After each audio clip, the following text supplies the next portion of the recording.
Hello, magnificent ones. I have a curious question to ask you. What is your definition of money? Like, what does money mean to you? I know that we use money to do things. We use money to go places. We use money to, you know, pay for our subscriptions or what have you. Taxes build schools. Taxes create bridges and such, right? And taxation is just, the use of money by the government and what have you. However, what is money to you? Seriously. For me, money is a tool. According to the dictionary, money is a medium of exchange. And money is a concept that's constantly changing. I mean, if you look in recent times, we have things like Bitcoin. Remember one time, a long time ago, in order to send money to people, you had to use a wire transfer, right? And that could take days, weeks, months. And now we have things like Zelle, we have PayPal, we have Cash App, Venmo. The tools that we use to, transport money are constantly evolving. The concept of money is constantly evolving, and our uses for it, right? So now we have obviously, there's always been things such as stocks and bonds. Gold is not money, but it is a form of exchange as well, right? Gold has value, diamonds have value, and you can use those things the same way that you can use money, depending on the situation, of course. So I was trying to explain what money is to a toddler. I guess a toddler, between the ages of 5 and 6. I think that's, toddler stage. And I thought that was a very interesting question because I'd never asked myself, what is money? We just use it, but we never really ponder anything about it other than, am I going to save money? Do I need money? How much money do I have? How much money do I need to travel here? How to map out my budget? How much debt do I have? I mean, we think of money in those contexts, but do we ever ask ourselves, what is money? I mean, if we don't understand what something is, how do we know that we're using it to its fullest extent? How do we know that we're maximizing its use, How? I find money to be a very fascinating concept. And I was not even the one that sparked that within myself. Someone else did. I think children can think of things that adults simply can't. Like, we just lack that abstract mind that is needed to ask certain questions because we've been boxed in for so long, and that we think in a very linear fashion the older we get. And life is just too black and white. Oh, we use money to pay for things and pay bills. And we leave it as that. And that is simply just an oversimplification. Money is so much more than that. Why is it that someone could make $100,000 a year, and at the end of each month, the person that makes $100,000 a year is in the hole, right? You could have someone that makes $50,000 a year, and at the end of every month, they have a surplus of money. One would think the more money that you make, the more money that you have. But that in itself is quite unique, right? Because think about it. How is it possible that there are so many people that make 6 to 7 figures a year, and they're still living paycheck to paycheck? Right? We all tell ourselves, like, what is rich? Some people, $300,000 a year is rich. $1 million a year is rich.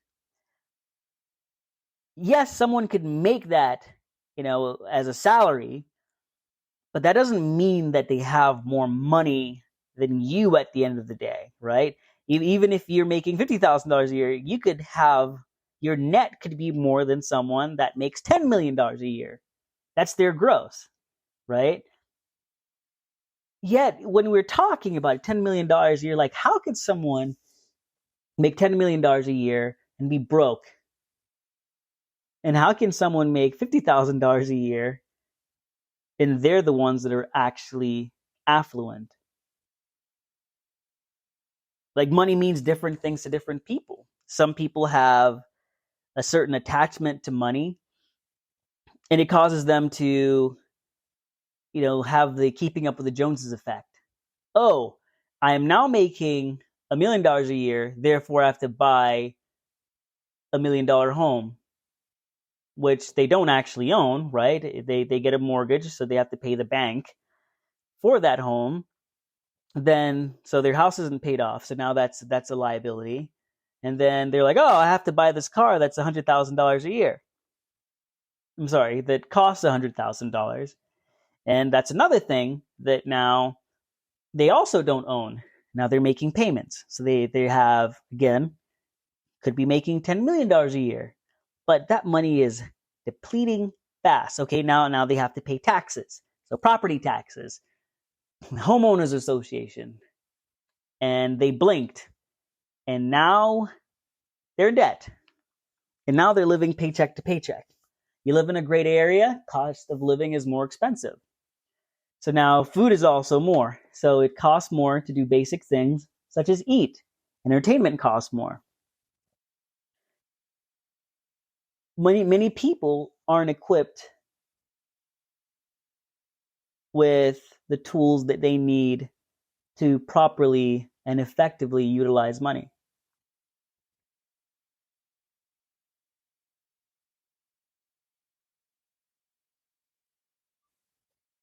Sometimes we say things that we believe to be true because we've been conditioned to think that way, right?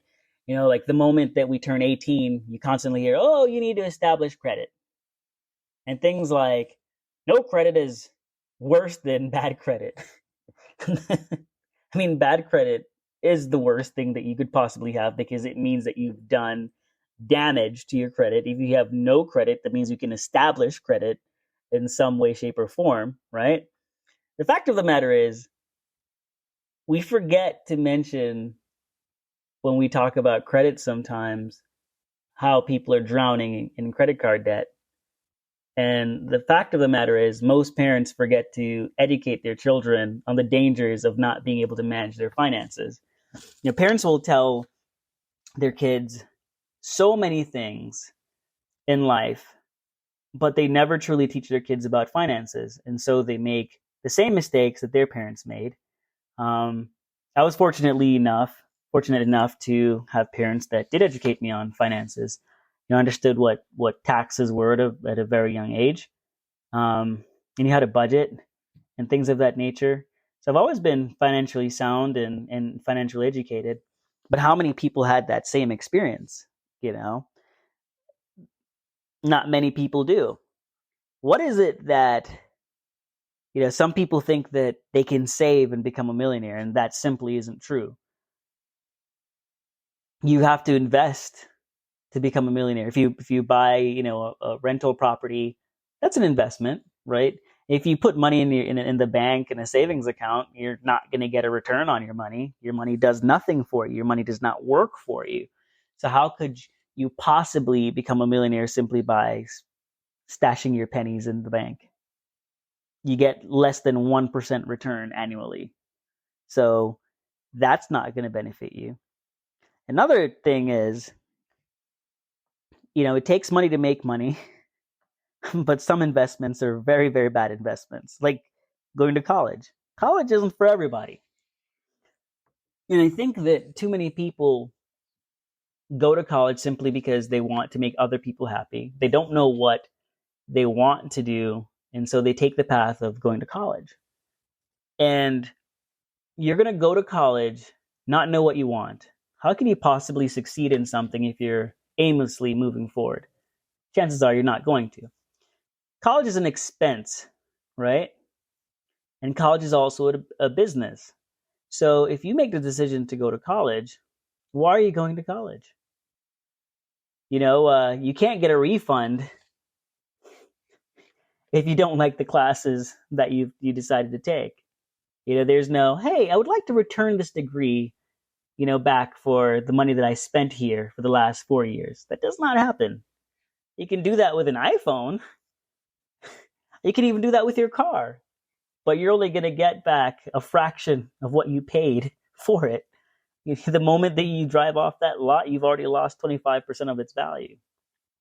So finance is something that if you don't understand the value of money, you don't understand finances. And if you don't understand finances, then you're probably in deep crap financially. You're probably drowning in credit card debt, student loans, and such.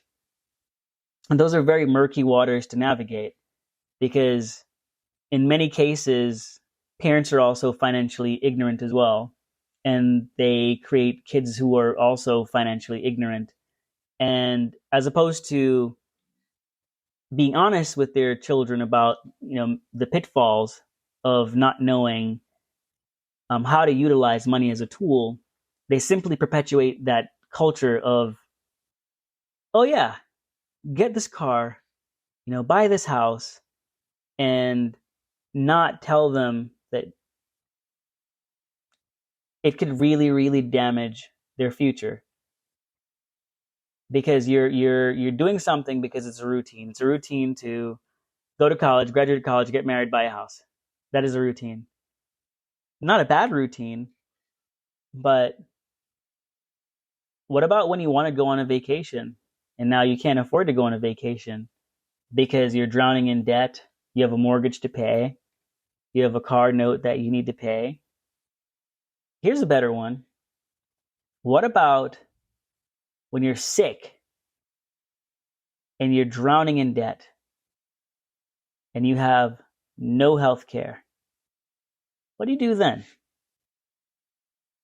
See, there's a value in understanding how money works. So if you're not financially literate, you're lost. And you're going to continue to make very, very poor decisions as time goes on. I think that society forces the idea of college on kids, and parents force the idea of college on kids, right? And at the end of the day, who has to bear the burden of that student loan? Whose wages get garnished for not being able to pay your student loan? It's not society. It's not your parents. It's yours. So why is it that we make certain things seem like it's just what we say, but not tell people about the fine print that goes with it?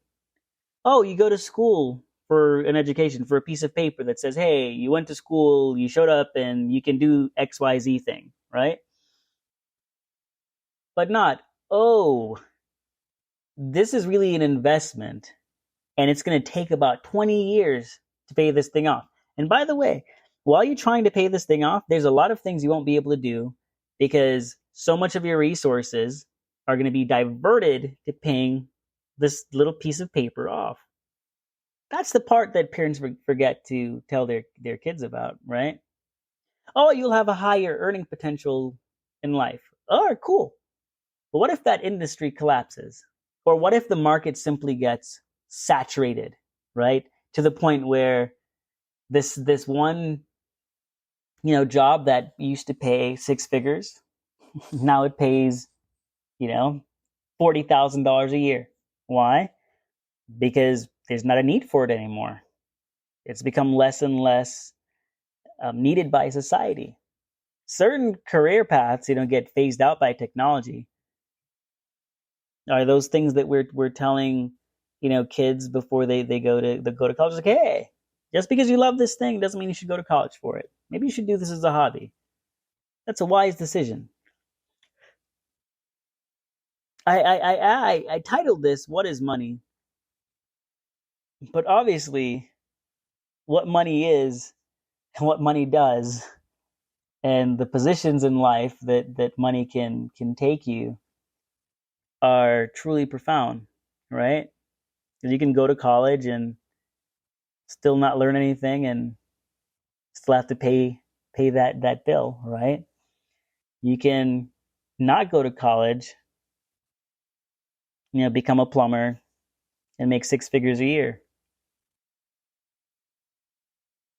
I see why some people say that money is the root of all evil, and I see why some people say that money is simply just a tool. Like any tool, if you use it incorrectly, it could backfire and it could hurt you, right? So you have to educate yourself as much as possible and do the best you can with the limited amount of knowledge that you have. I would say that in this era, if you find yourself not knowing how to properly, I guess, educate yourself, do the YouTube thing, right? Go on YouTube. You look up, the latest fashion trends and such online. Well, why not do that when it comes to money? I get that it's boring and it's not glamorous, but it's your future. It's something that's going to affect you and have a hold on you for a great period of time. I love this quote that when you master yourself, you master your environment. And I also like that the follow-up quote to that is, if you understand something, then you do not fear it. And if you do not fear it, then you can conquer it. And money is the same way. I think many people don't fear what money could potentially do to them. If you borrow money, you have to pay interest on it. People don't even know what interest is. People don't know what compounding interest is. They don't understand what taxes are. They think that if they work 5 hours and they're paid, $10 an hour, they're going to get $50. And then they get their paycheck and they're like, why is it that I'm only getting $38? Because no one taught them that. And so the other thing that surprises me is someone who will spend money before they even have it. So they're in a hole before they even get paid. So they're broke before they even get paid. So they'll say to themselves, well, I'm getting this huge bonus. And so they decide to buy this expensive car. And now the money that they thought they were going to get, they did not get. But guess what? They still have to pay that bill. What are we doing as a society? Why are we getting progressively dumber as time moves forward? Why is it that the things that we should know, that should be common knowledge, we know absolutely nothing about? Do you remember growing up, you'd hear things about the American dream? Last year I found myself saying, what's the American dream anyway? Here is something that I wrote in college about the American dream. The American dream is the belief that all individuals have the opportunity to work for a better life, a life of upward social mobility, and a fair shot to attain wealth through hard work and perseverance. Along with these opportunities includes owning a home, go to college, and be relatively debt-free. And just for good measure, let us add up the concept of the white picket fence, a golden retriever, a minivan, and 2.5 children. This version of the standard American dream was the time period of the boomers. Directly after World War II, America was experiencing an unprecedented level of wealth, and banks were giving out low-interest loans to start a business, buy a home, or attend college. And another nice perk at this time was when your money was in the bank, it was growing and accumulating wealth because interest worked in your favor. And the bank, by putting money in there, you were actually making money. Now that's not the case. Like, as I said earlier, you make less than 1%. So if the idea of the American dream is that you're able to own a home, go to college and have college paid off, and have 2.5 kids. How many people are living the American dream? Because not many people own a home, not many people are able to pay off college, and not many people are relatively debt free. They're deep, deep, deep in deep crap debt. And last I checked, America is not experiencing some unprecedented wealth, and the banks aren't, giving out amazing interest rates for putting money in the bank. Instead, banks are like, hey, let's use this thing called fractional reserve, where we're just going to lend money that we don't have and just charge a bunch of, interest rate to then make people go further in debt. And when the banks fail, guess what? They use the taxpayers' dollars to bail them out. I'm not advocating for any political party. I'm just simply stating the facts and realities of life. Is that the government allows, banks to take advantage of young children by giving them credit cards they know they don't understand. The schools don't educate kids on finances. Parents are none the wiser. And so we create this system in which a lot of people are making poor decisions because they simply are not educated in the realm of finances, and they're making very, very poor financial decisions. And then they end up losing everything, and who saves them? When you're a highly educated person and you're living paycheck to paycheck and you don't understand why, and you have medical bills to pay, and you thought that because, sure, you're let's just say that you're a scientist. You're a scientist, but you're not an accountant, right? So you can invent the SpaceX rocket or something. It doesn't matter because, sure, you're the person that did that, but at the same time, you barely can afford where you live because you don't understand finances because no one taught you. Yet you can solve these amazing equations on how to send a rocket to space.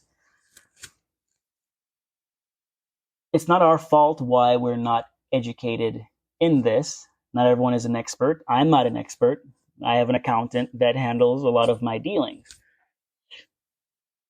But what I can do is, with the limited amount of knowledge that I have, I can choose to learn more and evolve and advance with time. And we all have that ability. It's not where we started, it's where we finished. We are in this position, but it doesn't mean we have to stay in this position. It's never too late to learn. So long as you're willing to, you can learn. You won't be Bill Gates rich, but surely you can be at a level in which you can sustain yourself, and you can navigate certain situations to not be in debt. Maybe you'll know that, hey, this loan is going to break me in the long run. Maybe I should just skip Chick-fil-A for 3 years. Maybe I shouldn't go to a Taylor Swift concert this month. Maybe I simply should just live within my means, make some sacrifices, buy some stocks, learn about how it works. Maybe you won't, get $1 million, but maybe you can make $50. And after you learn how to make $50, now you can make $100. You start small and you go big. Our generation doesn't, we don't get pensions, right? We get these dumb things that are called 401ks. And a 401k is not a guarantee. A pension was a guarantee. So you'd retire, and when you retire, you'd guaranteed to get, a certain amount of money, right? Until the day you died. And then you'd get Social Security. So for a lot of people, they made more money when they retired than in their, prime working years. For our generation, we, again, like I said, we get these things called 401ks, but what is that anyway, right? This is our retirement package, which absolutely sucks because you could have $1 million in your 401k right now. If the market crashes right this moment, you know what happens to that $1 million? It disappears seemingly overnight. So that's not a guarantee. So we have no guarantee, our generation. So our generation has to diversify. We need to own some assets, buy some gold. Not advocating for that for anyone, but you should definitely diversify like your portfolio. Just because you have a 401k does not mean that will be your saving grace. And just because you have a savings, that does not mean that that you can't potentially get injured and that savings will be depleted in seemingly out of nowhere. So a diverse portfolio is always the way to go. As they say, never put all of your eggs in one basket.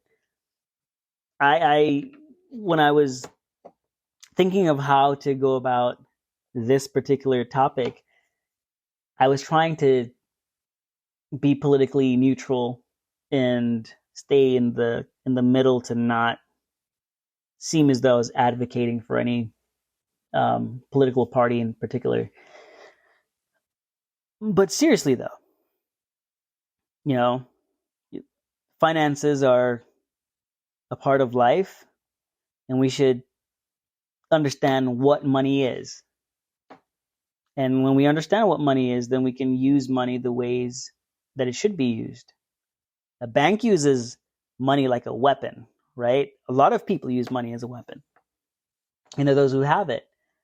You can use, they use money to basically extort from people. They're like, hey, you borrowed $1 from us, and we're going to get $5 for every $1 that we lend out. We don't have the ability to do that, right? But the bank does. The bank contributes to a lot of the terrible things that happen in society, such as the housing market. The bank they would give loans to people who they know they shouldn't give loans to. And that's how, the 2008 recession happened. And then what did we do? The government paid people, aka the banks, to fail. They got these amazing, $100 million, packages to retire, and after causing many people to lose their homes. But they get to use money in ways, again, like I said, that regular humans can't. And I think that's why things like Bitcoin is so fascinating, because it belongs to no one person, right? Like the government can't just go in and just shut it down. There's so many people that around the world that utilizes it. And, it's not a centralized banking system. It's decentralized. And so many people can invest in it. It's relatively stable. But more importantly, it shows that money is evolving, and our uses for it is also evolving. I mean, even with NFTs, I absolutely hate those things, but those things weren't always around. They're relatively new in the era of technology. But look at the impact of it so far. Look at how it's become this generational thing. I mean, even if you looked at 2 years ago, when so many people decided to just put, their stimulus money into Robinhood, and they saw, an amazing returns. It's amazing what happens when we decide to learn things. All the people on Reddit that decided to buy GameStop, stocks, and invest in many other things.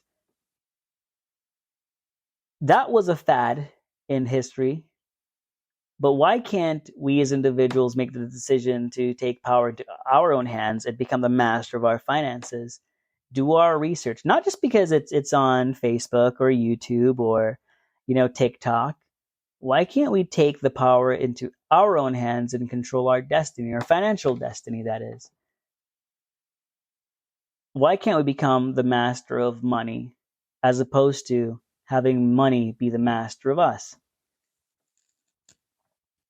Why do we feel the need to go to Starbucks every day? Because we watched, a commercial over and over and over and over again that makes us want Starbucks. So maybe we could, watch things that tell us to save, invest, to then force us to make better financial decisions in the long run that will have a net positive, to our lives. I don't know how to make this topic concise because it's so broad. How is it that money can bleed into so many different aspects of our lives? I mean, think about how many people get divorced because they can't.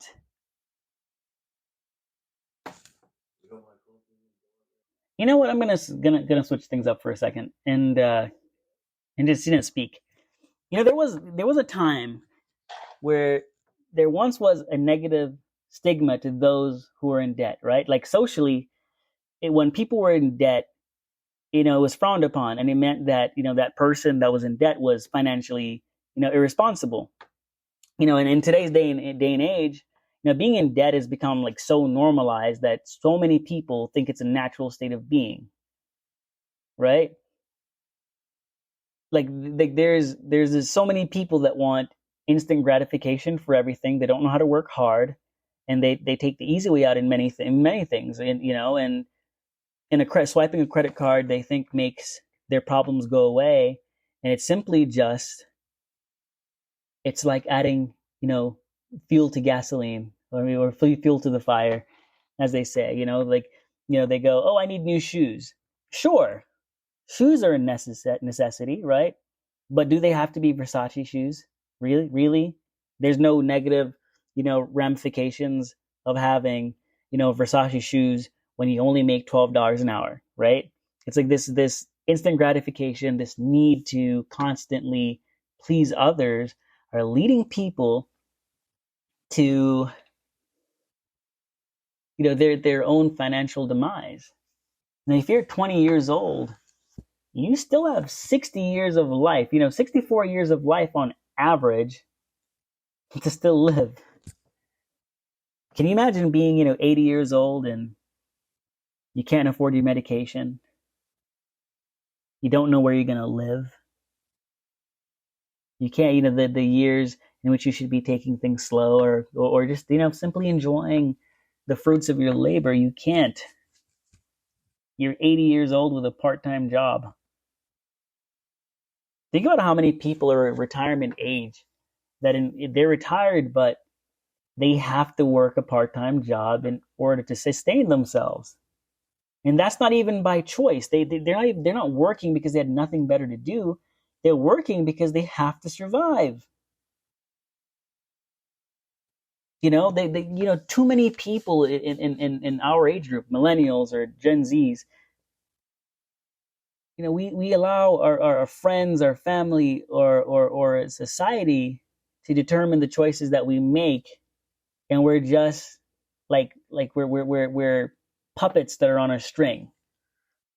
Our friend buys a new car, we have to buy a new car. Our parents bought a big house when they were 34, so we have to buy a big house when we're 34. For what? Why are we doing that? Like, what's the goal?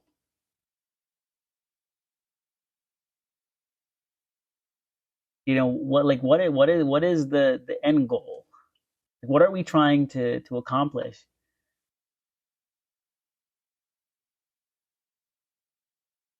Sure, a credit card is money that is available for you to spend, but is not your actual money. You don't own it, and you will never own credit because it does not belong to you.